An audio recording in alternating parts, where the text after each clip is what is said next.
reckoning, if I may add. Now, if you watch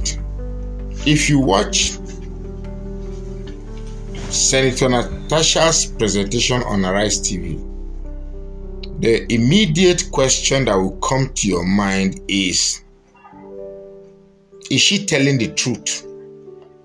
Or is she making up lies? Because most females, when they have these quarrel with males, they tend to switch up that female part that, well, this thing is happening because he looked for me or he made advances of me and I refused.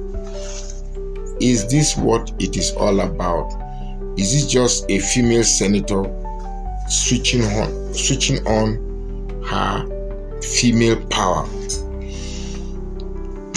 Now, some of you, when you watch different plenaries and you watch these senators doing their thing, it is supposed to be that these senators are the most respected, the most responsible, and the most articulate, maybe matured and intellectually evolved set of people, or the best of Nigeria.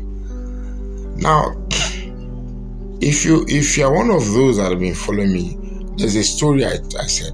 A friend of mine once invited me to Abuja and lodged me into a hotel. And in that hotel,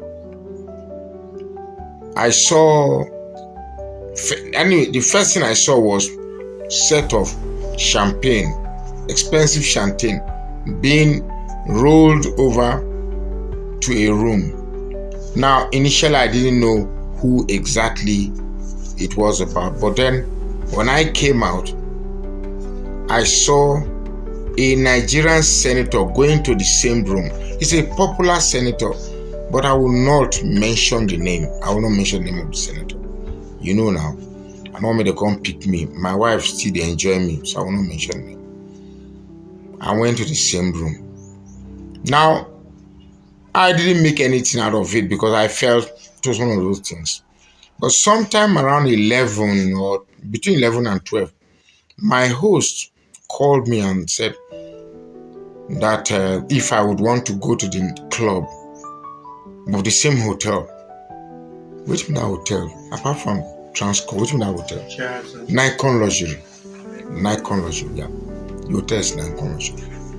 So I said, well, no wahala. I went to the nightclub, and in that nightclub, the same senator I saw with the bottle of champagne rolled into his room was present with two sumptuous, succulent looking, light complexion girls in that club.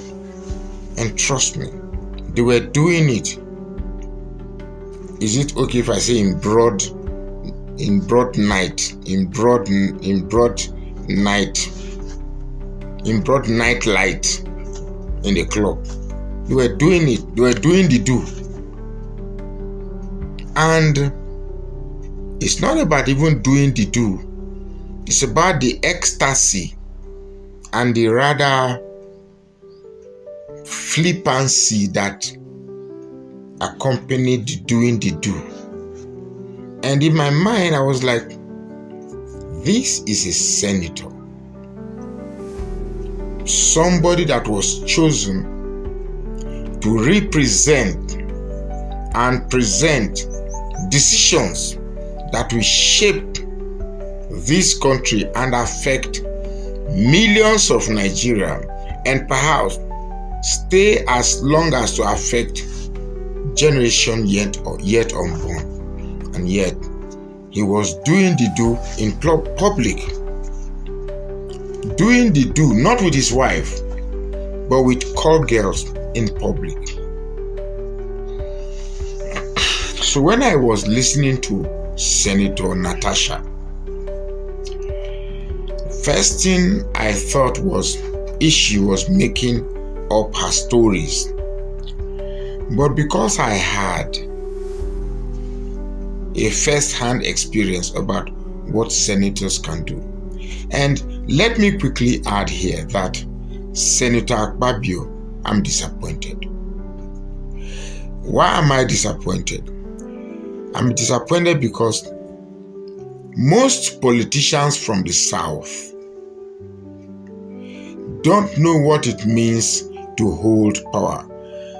To politicians in the South, being a custodian of power is interpreted as an opportunity to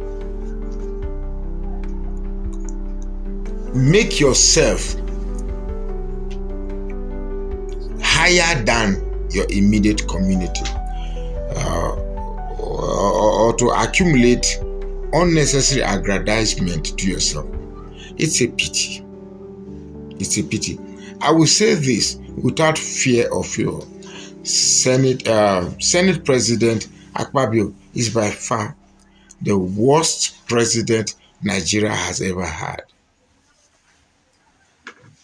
Now, Senator Natasha's accusations may be unfounded because there is no recording, there are no pictures, there are no direct and immediate evidence. But owing to the excesses of our senators, one cannot immediately dismiss Senator Natasha's claim. It's a pity. Now, in rounding up this video, these are the senators, these are the people that we have given the confidence to direct us and our children yet unborn. Does it make sense that they are involved in these sexual controversies, in this sexual disgrace, in this sexual scandal? But only time will tell. I wish I am in a place